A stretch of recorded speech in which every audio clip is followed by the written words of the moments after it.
I cannot answer definitively here now, but what I can say for sure is that we are preparing ourselves for a decisive campaign for 2026. In our meetings, we then looked at what is wrong with this national dialogue, and there are several things that are wrong, but currently we have our papers in. We filed papers on the 18th of June in the North Gauteng High Court, and there we're basically arguing that this is they are afraid of touching these transnational corporations that are linked to your international institutions like the IMF and the World. Also in that way, we want to change the way things are done in South Africa. For instance, we want a presidential democracy. We want people to elect a president directly. We want the power to rest with people directly. We want mayors to be chosen by people directly. So when it comes to that aspect of Marikana, we think that the government again has been very disingenuous and has been trying very hard to make sure that we forget about Marikana. And it's not a coincidence that the same person who sent an email in 2012 to say there must be concomitant action against workers today is trying his best to erase workers again, to make sure that on that day when we are supposed to be speaking about workers, the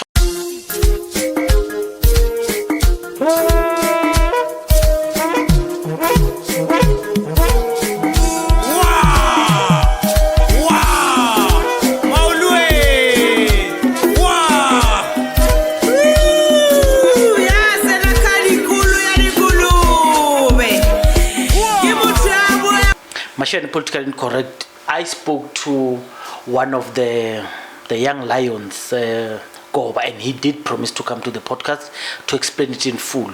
He said, according to him, this dialogue, this thing of spending 700 to 800 million of South African rands is it's a very useless thing. I mean, already the government already knows what they are doing. It's the government in waiting for a long time. They said they were ready to govern many months ago, and now they're in government. Now they want to ask us, but true to form, it broke the ranks, even in the GNU, and I believe DA has an issue with this thing. They also don't want to participate. But we've got a party who wants to take this to the last hurdle, and they're already in court. Lindi Dumelantat. Lekai. Rohonal Kai. Riting. Ke Mashiane from Political Incorrect. We are your audience today. We want to listen to what is it that you guys are saying. And you issued a statement. Please just tell the audience who are you, where you from, and who are the Labour Party. Then we'll come to the merits of why do you think South Africans must not talk to each other. Okay, no, thank you. I am Lindi Mkhumbane. I am the Acting Secretary General of the Labour Party. The Labour Party is a political party formed by AMCU Trade Union. You would know AMCU, leading trade union in the mining sector, in the construction sector. And over the years of battling worker problems, going through CCMA, going through labor courts, right up until to the Constitutional Court, workers then decided that most of the problems that they face need to be heard in Parliament by changing the Constitution itself. And when recommendations were made to almost all the political parties that we had then, we felt, or they felt as workers, that none of those challenges were being taken up. And finally, at a special National Congress, they decided that, look, let us form this political party. And it was formally registered last year on the 4th of February 2024. I think you may be aware that we were unable to contest the national election last year because for the first time there was a new hurdle placed on new political parties. We had to submit signatures. I think for us to contest nationally was over 65,000. And we collected those signatures. I think naturally for a trade union as big as ours, it was never going to be difficult to canvass those numbers.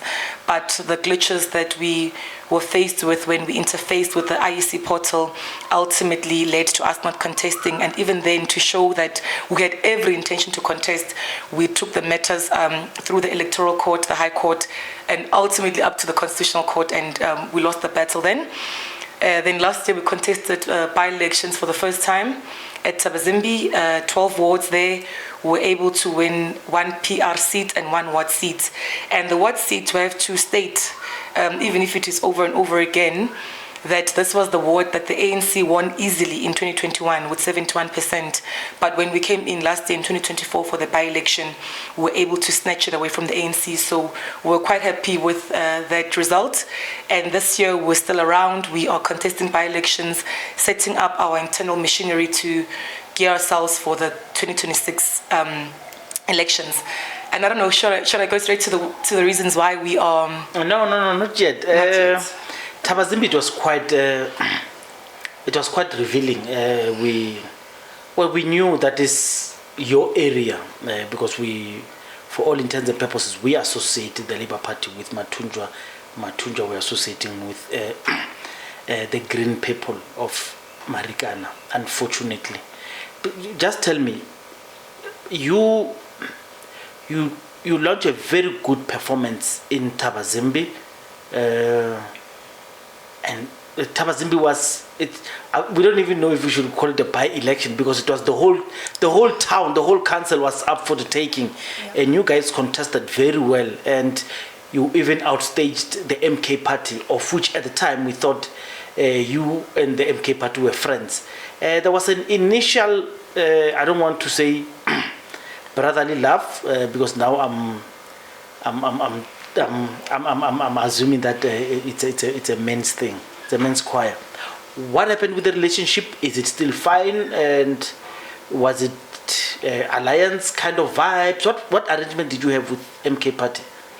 No, I think it's quite unfortunate that we haven't been able to clarify that stance. But on our side, when we were unable to submit our signatures on time, the leadership had to come back to the workers and give direction as leadership to say, now that the Labour Party is not on the ballot, what then? And there was various discussions with various political parties, not just the MK. And the leadership had to say, when we look at the MK, are there qualities that we can associate with? When we look at the EFF, when we look at the DA, all political parties, and without stating which other political parties were given the nod, I can categorically say here now that the MK party was not the only party. It is just that meeting with both President Joseph Mathunjwa and President Jacob Zuma on the eve of the election, I think it was on the 26th of May that meeting took place. That is the image that went viral, and because we didn't state our case, everyone concluded that we are now in an alliance with the MK. We cannot be in an alliance with the MK. We have a Congress resolution to form the Labour Party. If any deviation has to be made, it has to be taken back to the Workers' Parliament, which is the National Congress, to have the workers decide, look, these are the dynamics, how do we move forward? But to show that we're still very much on track, at the first opportunity to contest, like you're saying, Tabazimbi was a full by-election of all 12 wards. We went there on our own, we launched our campaign, and we came out quite successfully. But to state it again, we are not in alliance with any other political party. Thank you very much. So I don't only ask you, I ask everyone. To their dislike, of course, I call MK a regionally strong political party, and I contest that EFF isn't really a regionally strong party because it exists and it's strong all over South Africa. You may have the burden of being a regionally strong party, and of course the platinum belt you'll be strong there, mining towns will be strong there. The question I ask everyone is, 2026 is here, which municipalities do you think you can take over? You have worked with people like NAM in the mining sector, and it has always been a clash between the new revolutionaries, of which is yourselves, and National Union of Mine Workers, who is ANC. What municipality would you take? Because someone would just say, Tabazimbi, we have already proven it's not more than 12 months ago that you may not take all of it. But where do you think you are the most strongest and you would want to put most of your resources Because I've seen that a lot of political parties shy away from the fact that they are regionally strong somewhere, and then they spread all their resources on over, and then they regret it. Where do you think you are most stronger at? Yeah. According to you? Look, we are a new party and we are engaged with that process now, or firstly internally to ensure that we strengthen our processes, our human resource capital, fundraising and all those questions. And we're building structures, we're launching branches almost every weekend.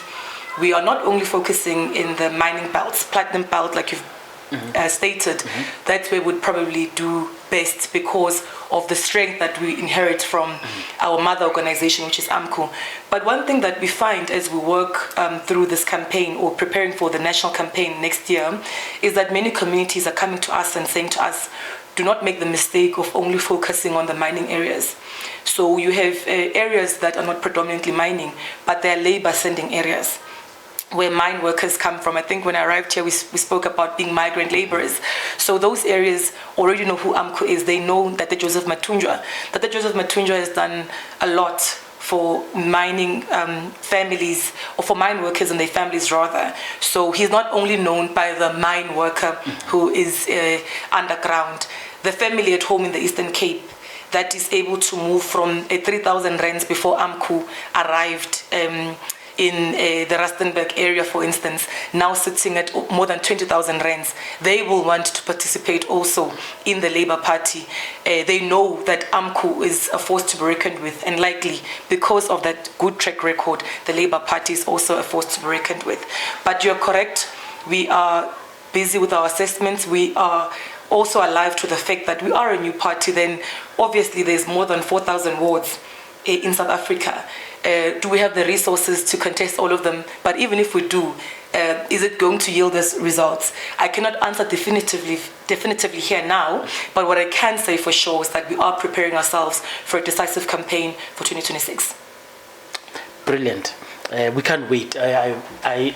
Local government elections, the reason I love it is because it takes away the pressure from the national leadership. I mean, the guy that you see, the councillor who once clapped you because we were fighting for a girlfriend now becomes there. Then you vote against them. Yeah. So I hope you guys are going to put on your best soldiers on the line. Yeah. The National Assembly. We've got the upper house and the lower house. We are a constitutional democracy we pride ourselves with the fact that we have separation of powers between the judiciary, the executive, where the president sits, and of course, legislature. And you guys are thinking that people are traversing these independencies. I mean, the executive now is listening to the political voices and the NGOs, and then they cut away the purpose of what we have as the National Assembly, our parliament. And then they have got the national dialogue. What do you think of this thing called the national dialogue in your personal capacity, even before you get to the stance of the political party? And I know I just want to understand. What do you understand about this national dialogue? Well, first of all, personally, if you say personally, as a black woman in South Africa, being very alive to what my demographic suffers. Yes. I think when I saw the costs associated with convening this dialogue, I was shocked and angered that there is money in this country, but clearly for other things and not the priorities that we are facing as young black women in particular.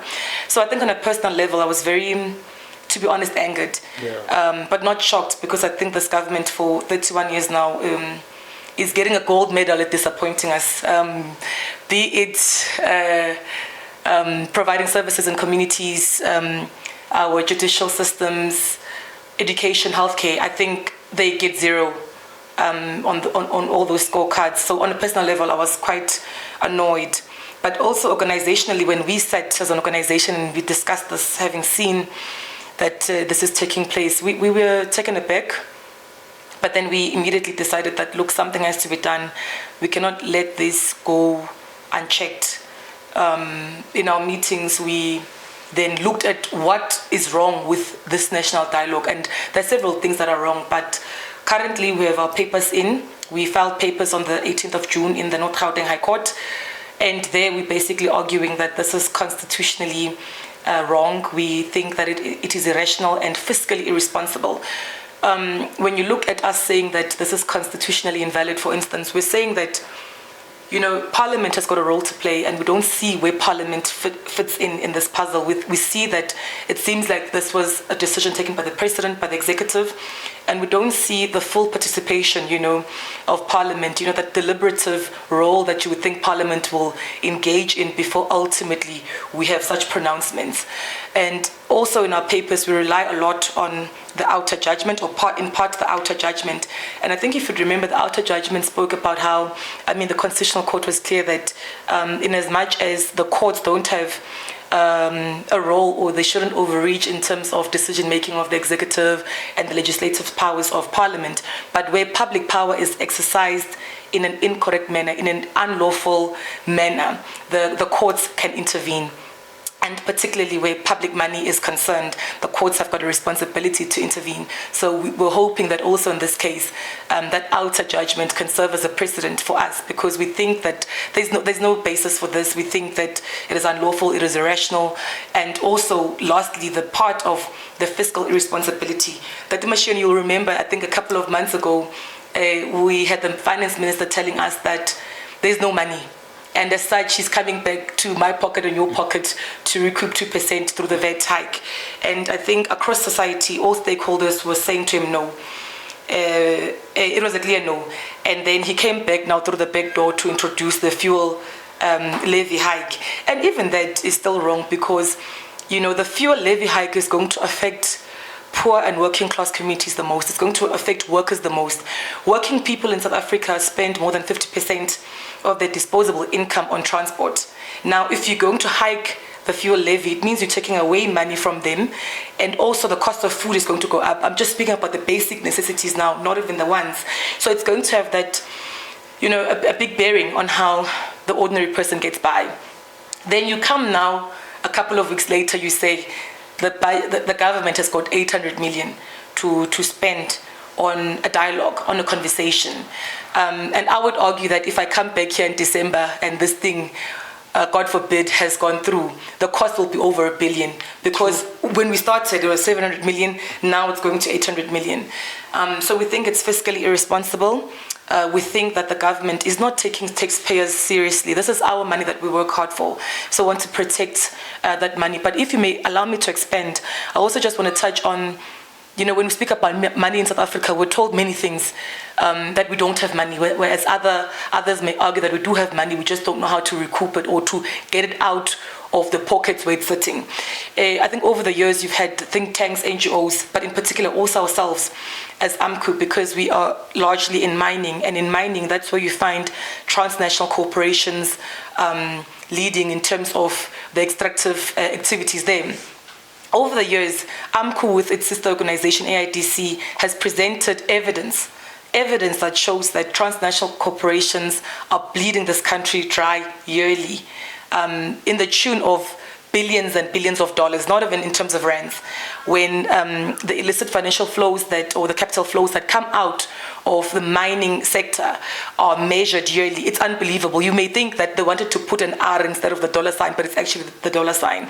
There's research, I think maybe your viewers would benefit in looking at the Bermuda connection that was made at that time of the Farlam Commission, where it was stated clearly that there was capital flight. Now, if the government was serious about recouping money, those are the areas that we could have been looking at, taking money out of the people that are, you know, extracting from the resources that actually belong to each and every one of us.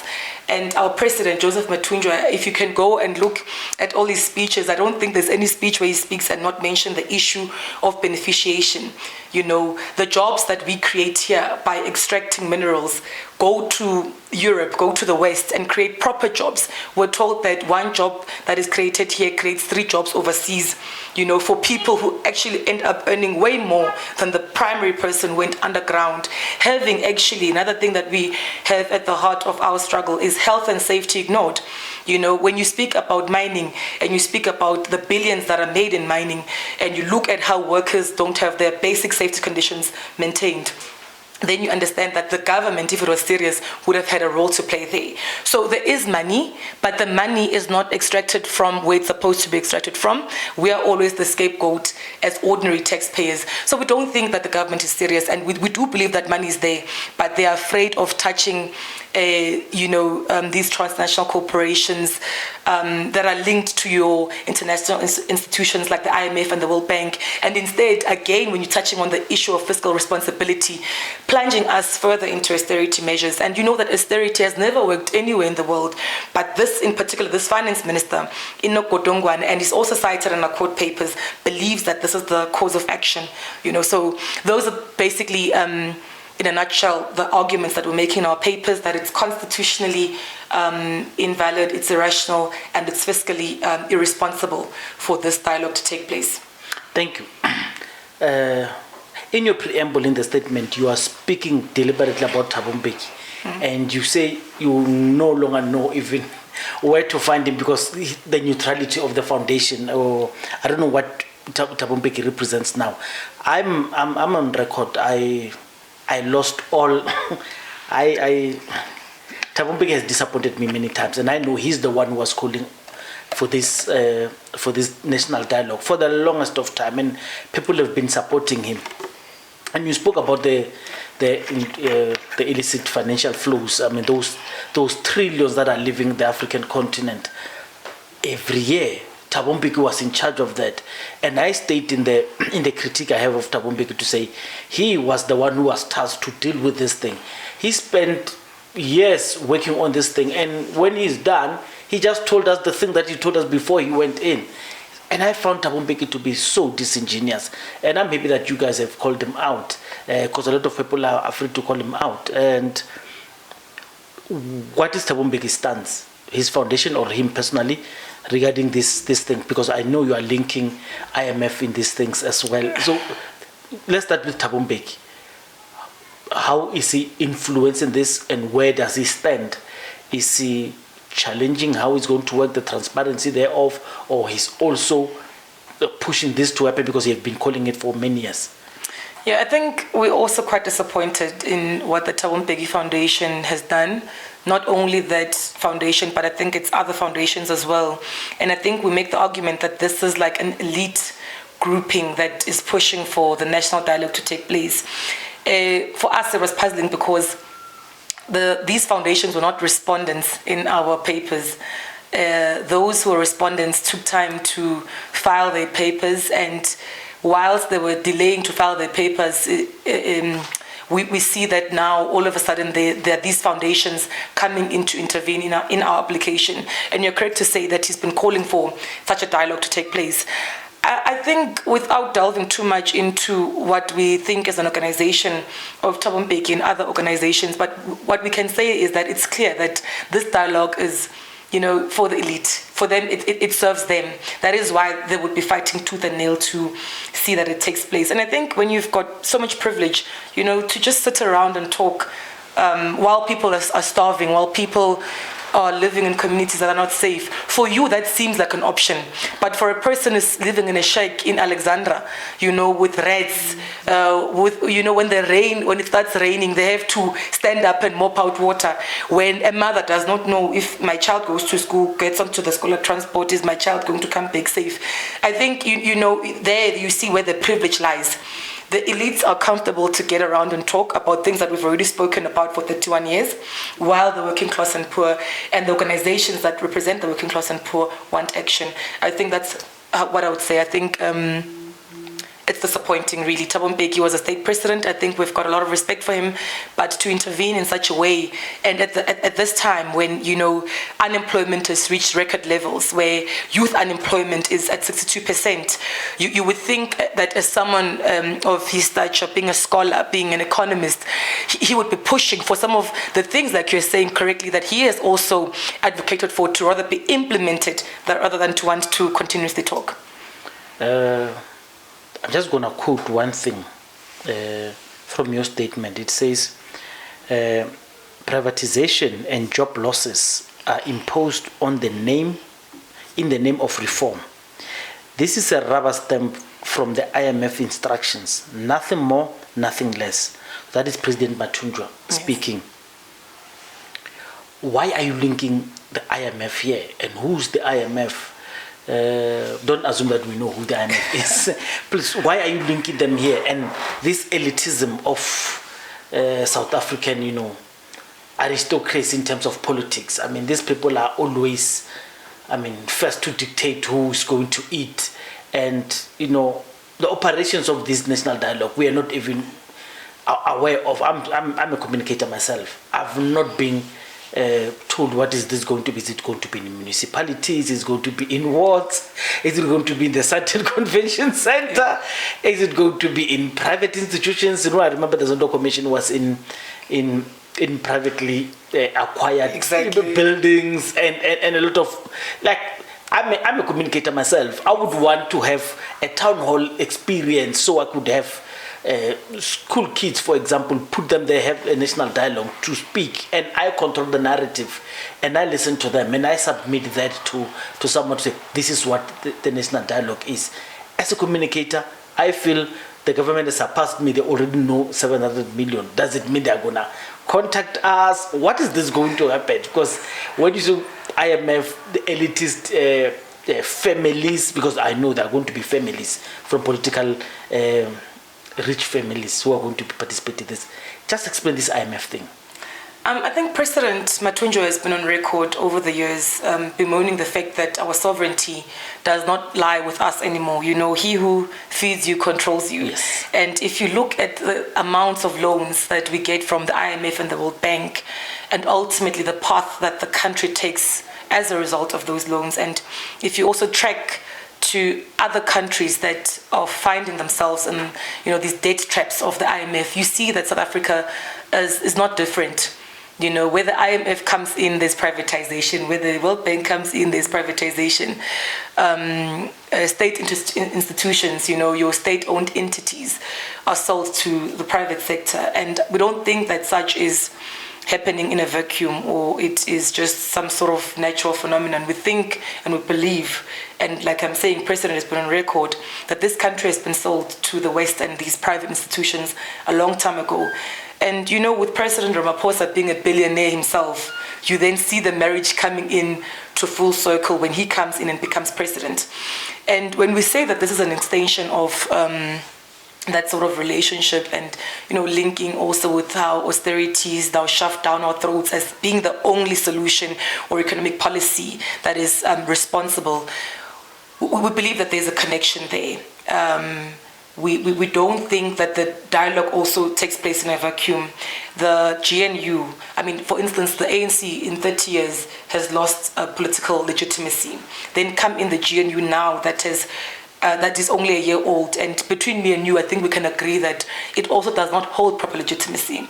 And we see that this is now a ploy, from these international institutions working with the elites in this country to try and now, sort of create a new social compact, a new sort of alignment, and make as if, South Africans are in line. We're getting consensus from South Africans. And also just to maybe touch in and say the withdrawal of the DA from the GNU, we also think that it's disingenuous. The DA only withdraws from the dialogue. Sorry, I said the GNU. Yes. From the dialogue only after the deputy minister is removed. Yes. All along, where was the DA? They loved it. They loved it. They didn't have any problem with it. So you can see that these things are not happening in a vacuum. These are political alignments of the elite, working in favor of the elite and sort of taking in the working class and working class organizations, sort of to rubber stamp. You're asking very pertinent questions. Where is it going to take place? We just told that community consultations are going to take place, but where and how, And also when you're speaking to the question of, how this is going to unfold, we must always keep the politics of it at the back of our heads. We are heading into an election. We are just a little over a year into an election. And we also believe that this is part of campaigning. it will be the ANC leaders in the majority who are going to be running these consultations in the communities. And if it were to go ahead, some of these consultations will take place right into next year. So we do believe that it's also, we may not be able to confirm it, but a fundraising project for the ANC that is cash-strapped, we've seen over the years.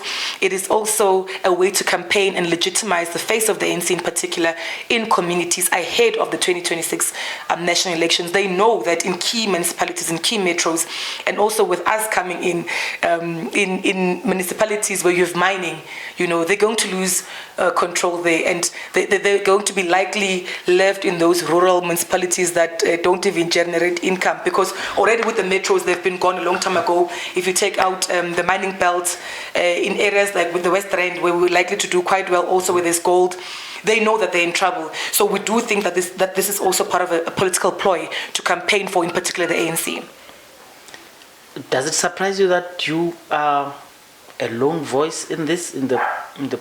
I know other people are not happy, but they're not taking it to court. I mean, you guys are technically drawing the dichotomy between what is the use of government apparatuses like Parliament, for example. They just want to take away Parliament's role and put this thing in.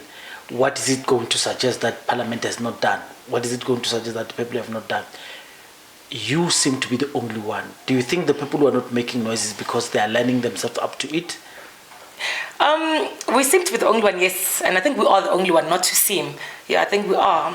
But I think, as a political party, again, born out of AMCU, very radical trade union, we are quite radical. And I'm not surprised why we would be the only ones that would take this up to court. And I think also if you check some of the documents that are in the pipeline in terms of how we see governance in South Africa, we're quite radical also in that way. We want to change the way things are done in South Africa. For instance, we want a presidential democracy. We want people to elect a president directly. We want the power to rest with people directly. We want mayors to be chosen by people directly, premiers to be chosen by people directly. So I think South Africans must be prepared to see our way of thinking in a couple of months. Also after the 2026 elections, when we're gearing up for 2029, the proposals that we have both for local governance and national governance are going to be quite different. But not to take away from other political parties, maybe they do think that this is wrong. I've seen other parties bemoan this, but they have not taken it up to court. We are the only party that has taken this up to court. And I think we are prepared to take it all the way. But other parties, yeah, they are out there, not to take away from them. I think it's just that we are the only ones that have gone to court.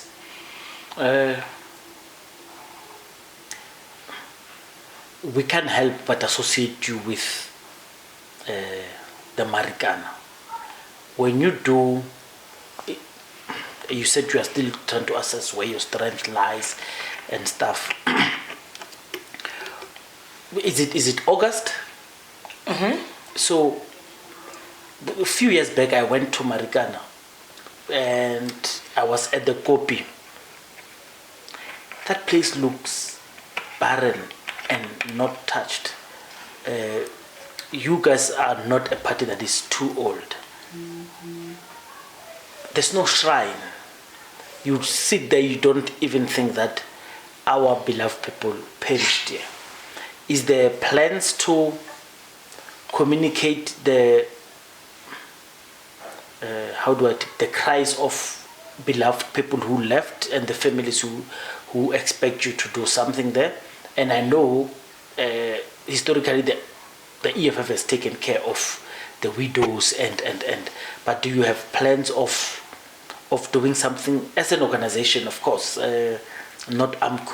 Do you've got plans of doing something there?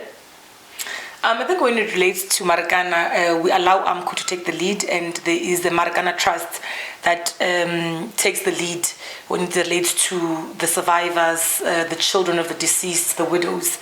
And I think AMCU has done a very good job in that regard, building houses for the widows and the children of the deceased, making sure that Marikana is not forgotten. And I think also in one of our statements, I have to bring this back. We were particularly aggrieved by the fact that this national dialogue is scheduled to take place on the 15th of August. a day before the Marikana massacre commemoration. And over the years, we've seen how AMCU and the topic of the massacre itself is sort of censured. You know, we don't get what we would have expected in terms of publicity or attention if you take into account the fact that this is the first state-sponsored massacre in democratic South Africa. Workers were slaughtered, you know, in front of our eyes on live television. So when it comes to that aspect of Marikana, we think that the government, again, has been very disingenuous and has been trying very hard to make sure that we forget about Marikana.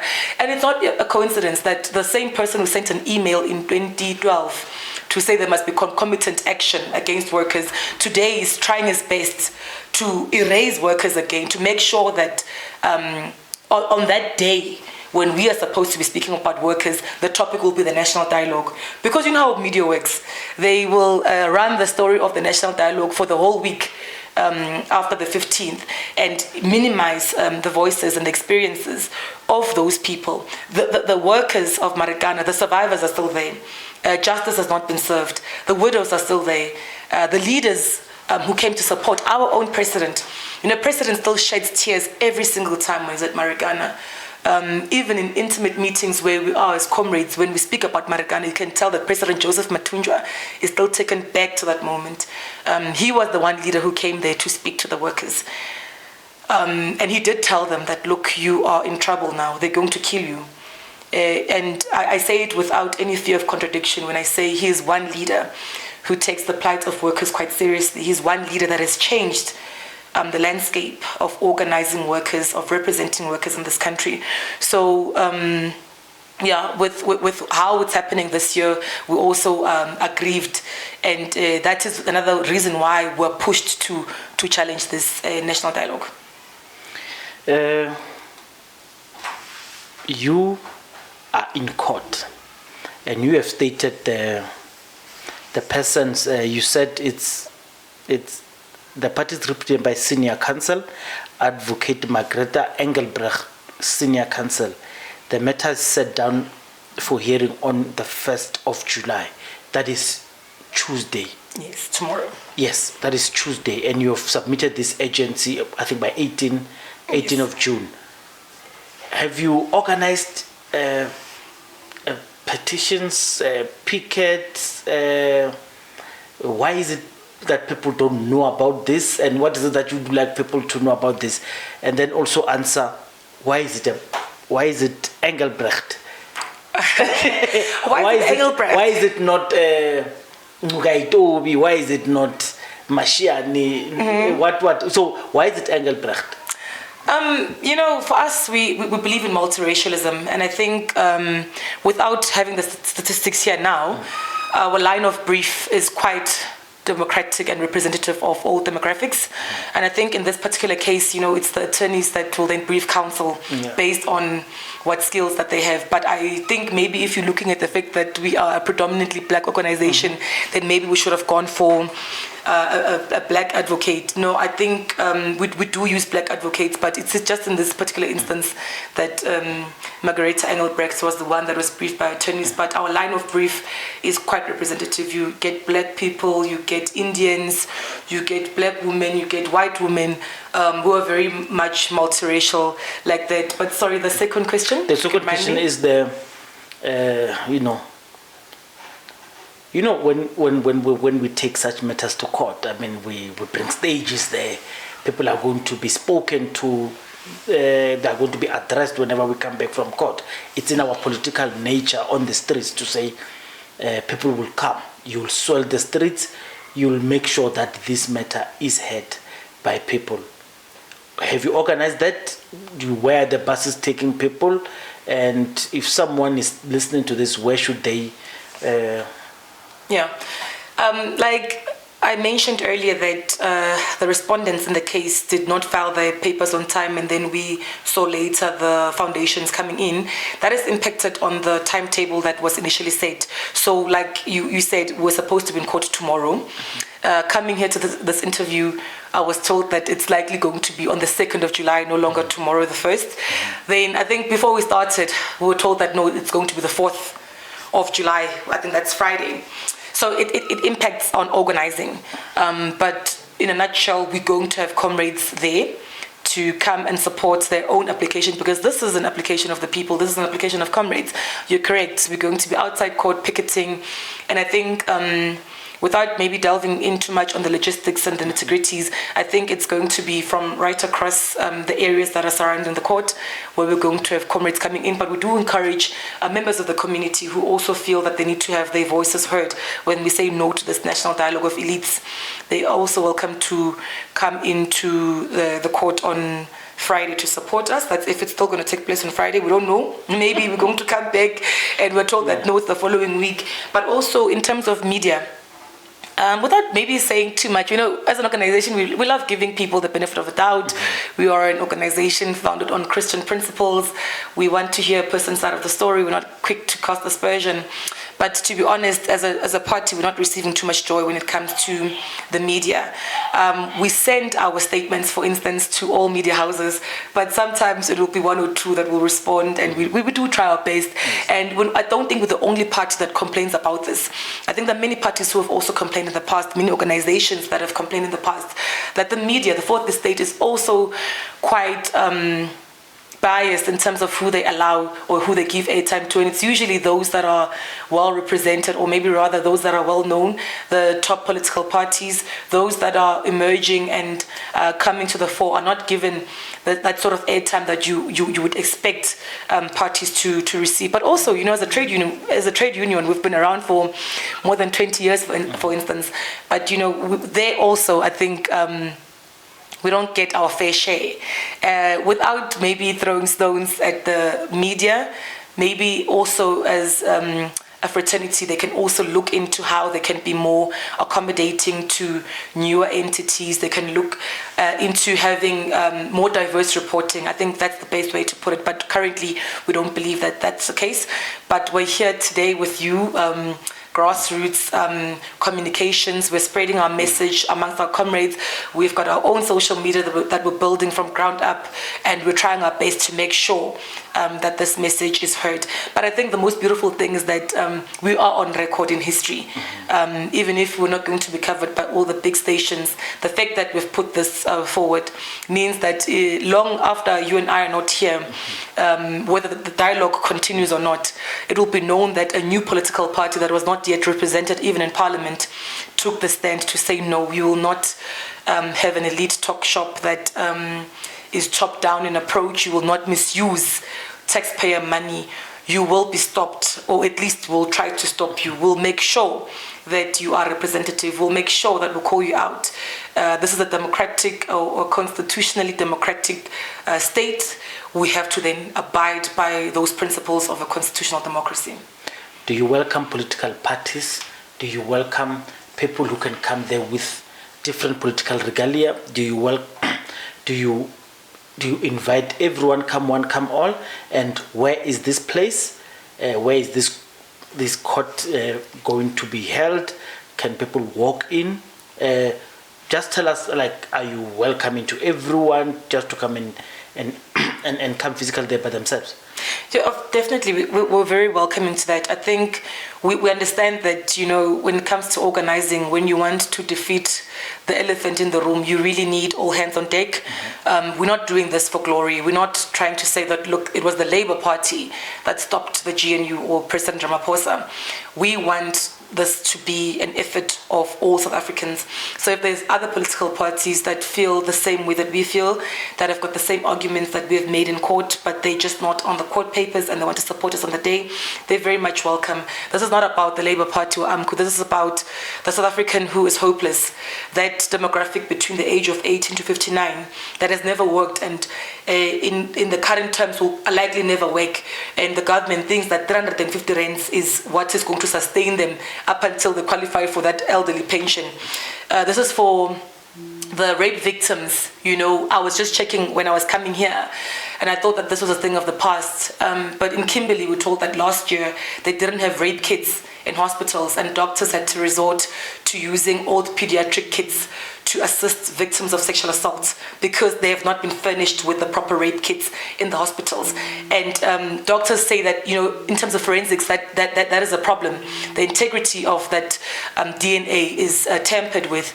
And when you look at how SAPS must then now take on the case, it's going to be a problem. So it's for those people. We are saying to them, the government does not have money to buy you a rape kit so that you can go and prove your case in court, but it has 700 million or 800 million for a consultation. This is for the children. In South Africa, we're told that children are so malnutritioned that they're stunted in growth. And if you reach beyond the age of 6 and you have not received that basic nutrition, your physical growth, your mental growth is going to be affected for the rest of your life. For the children in universities, the students, who are sitting with debt even right now, fees must fall came and it's gone. Students are still struggling with debt. We have 800 million to speak about things that we already know. So we are inviting those people to say, come and join us, the unemployed doctors and pharmacists, the unemployed teachers, the unemployed nurses. This is for them, and we're very welcoming to have this as sort of a national convention, if I would put it that way, against the elite national dialogue. Thank you very much, Mashane, politically incorrect. You had a beautiful mind. Please just close it out for us. What is it that you think you did not say, and you want now they become your voters? What do you want your voters to know about you as you close this thing? I think as a party, what's quite important for us to tell South Africans, when we look at the voting patterns, we're quite alarmed when we're coming into the space, and we know that the waters were not muddied by us.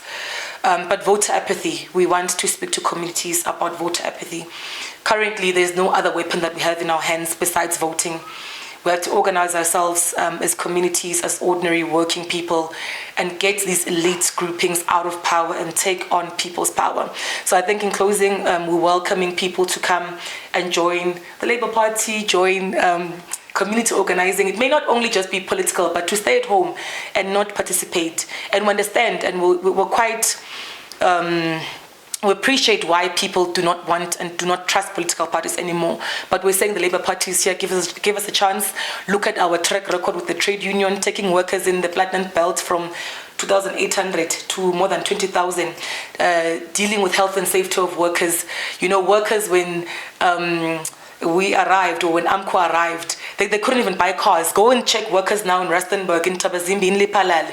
They're all driving to the mine because of what President Joseph Mathunjwa and the collective were able to do. In AMCU, and now in the Labour Party, the nickname of President Mathunjwa is Gwebindlala. Because when he arrived, people that were working, but they can't even buy food. And when he came in and dealt with those issues, in particular of hunger, the basics that every South African and every human being deserves in this country, in this world, they gave him that nickname of Gwebindlala. So in a nutshell, I'm saying, let's put hands together and change this country. Let me ambush you with one. Do you think in our lifetime, in Naloena, we would find a woman president in South Africa, and who's likely to be that person? I think it's quite possible. I think even with ourselves, as the Labour Party, for instance, I'm the acting Secretary General, for instance. We've got a Treasurer General who is a woman. We've got a youth chairperson who's 28 years old, Comrade Pumelele. Brilliant. She's got a master's degree from the UK, 28 years old. And you see that more and more women are getting into spaces of power.